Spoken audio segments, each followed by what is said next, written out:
Now, we all know Darren Grimes is a bit stupid, whether that's in reference to his ability to fill in forms or to understand that Ronald Reagan is in fact not a British citizen. But here we have another astounding observation from Darren.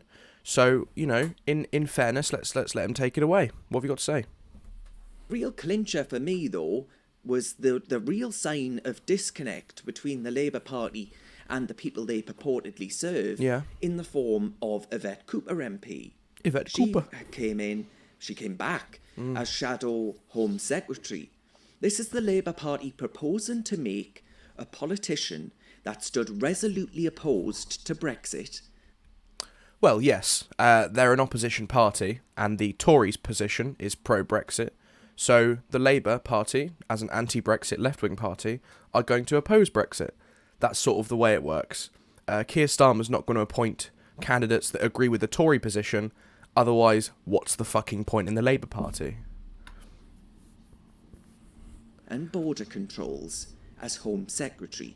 She was brought back into the fold to be the opposite number to Priti Patel. Well, yes, Priti Patel is a nationalist fascist who wants to make it legal for channel crossing guards to allow people to die and not help in the channel. She's completely fine with people drowning. That's the way it goes with Priti Patel. So of course Keir Starmer's gonna appoint a shadow Home Secretary that's the complete opposite to actually stand up for these people's rights. But that's completely fine. Let's ignore that. Carry on, Darren. Taking a pay cut from her role as chair of the Home Affairs Select Committee. But are we really to believe, folks, that a politician that virtue signals over refugees and Britain's supposedly inadequate acceptance of them is going to offer any real opposition to the daily security breach that we're facing at our border?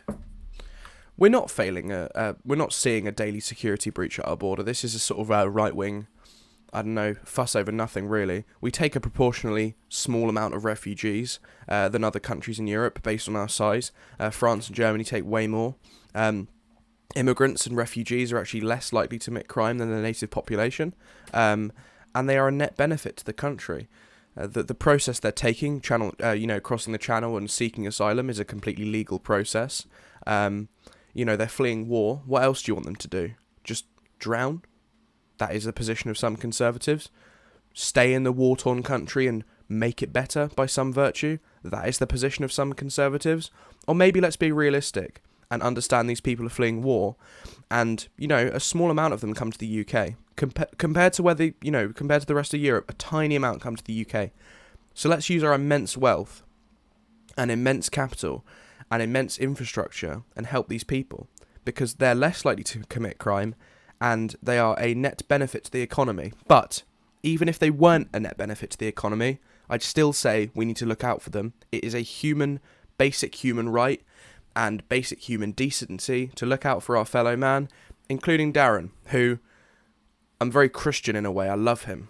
I have a great sort of a human love for Darren. He may be a bit stupid. He may say some silly things.